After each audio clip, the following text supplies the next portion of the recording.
We'll take a look at those roads in just a minute, but first, because of all this winter weather, there are a number of schools that are delayed or closed this morning. You're going to find them running at the bottom of your screen, even during the commercial breaks. This includes Gallup, McKinley County schools. They're on a 2-hour delay this morning, most of them going to be in the northern and northwestern part of the state. Now, as for those roads, take a look at this live map from nmroads.com. Things do not look too good out there, especially as you go west on I-40. There's going to be part of State Road 124. It's going to be shut down near Grants. I-40 is a mess out near Gallup. Very snow-packed and icy, extremely dangerous conditions out there. And as you go north toward Taos and Chama, things do not look good as well, including part of US 64 just south of Chama. That is shut down, again, because the roads are in such bad shape this morning. And now more on this breaking news that we've been telling you about all morning long. Pope Benedict XVI going to resign at the end of this month. It is a huge surprise. In fact, even the Vatican admits that it is surprised by this decision. CBS News' Susan McGinnis has more from Washington. Pope Benedict spoke in Latin to a meeting of Vatican cardinals Monday morning and announced he is resigning his position as the head of the Catholic Church, effective at the end of the month.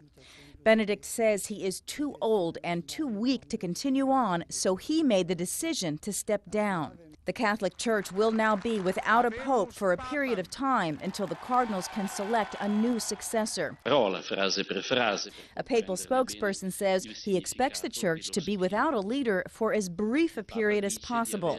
The cardinals expect to hold a conclave to elect a new pope before the end of March.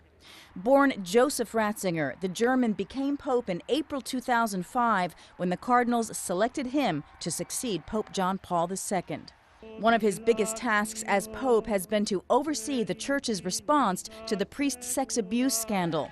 He issued a public apology for people being abused at the hands of clergy and said the church made serious mistakes in responding to the allegations.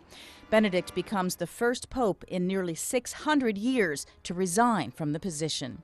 In Washington, Susan McGinnis, CBS News. A spokesman for the Vatican says the Pope's resignation is in full compliance with the church law and the decision was made freely. All right, and back here in Albuquerque, you have thoughts about Albuquerque's police department and the dozens of shootings officers have been involved in the past few years. Well, tonight is your chance to share them with the Department of Justice now that it's in the middle of a big investigation here. That meeting is at the Cesar Chavez Community Center, and that's where News 13's David Romero is right now. So, David, what does the Department of Justice want to hear from folks? Well, the DOJ says if you've ever been part of or witnessed an incident with Albuquerque police where some questionable use of force has taken place, now's your chance to speak up. Now, the investigation has been ongoing now for about a year or so. In that time, Albuquerque Police Chief Ray Schultz says the department has made a conscientious effort to change policy and implement another set of eyes to monitor officers, such as lapel cameras. Meanwhile, the Department of Justice says it's important to educate the public on the scope of their investigation and what it has uncovered. They also want individuals to know that this is their chance to speak up about incidents they've either seen or been part of where police behavior may have been questionable. These will be one-on-one meetings. Now, in order to take part in those one-on-one meetings with attorneys or investigators from the DOJ, you have to set it up ahead of time. Now, we will have an email link and a phone number attached to this story later this morning at KRQE.com. Matt, back to you. All right, thank you for the important information this morning, David. Again, that meeting is tonight from 5:30 to 7:30. That's at the Cesar Chavez Community Center. It's near Catherine and Louisiana. We'll be there, and we'll let you know what happens. Well, a woman's body lying on the side of a busy road in Albuquerque. That is what investigators found this weekend, and today we could learn more about her. Police found her about 1 o'clock Sunday morning, very early, here on Coors near Montano and Paseo del Norte. They do not know who this woman is, how long she had been out there, or how she got there. Officers kept a lot of businesses in the area shut down while they did some investigating for a number of hours yesterday, but you should know everything is back open this morning.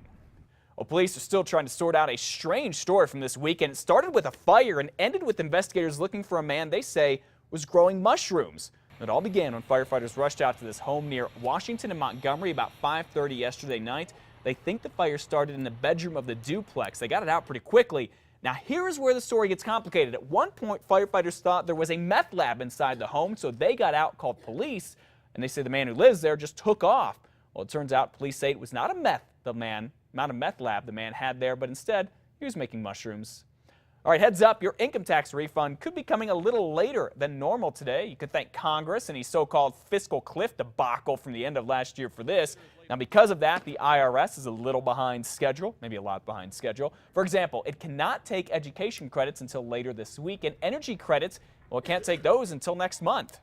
And when we tell them we can't even process the return, that it's going to sit here in a locked filing cabinet for 2 weeks or even up to 4 weeks, they're upset. But there is nothing we can do, and there is nothing they can do.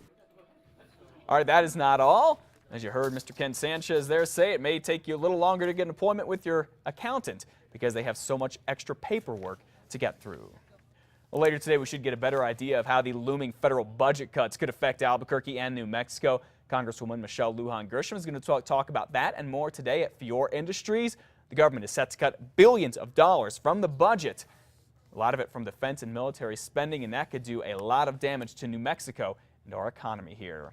And in Santa Fe, legislators are talking about your kids' future. Democrats will outline their plan for the future of education in the state, calling it Invest in Our Kids. All right, 5:30.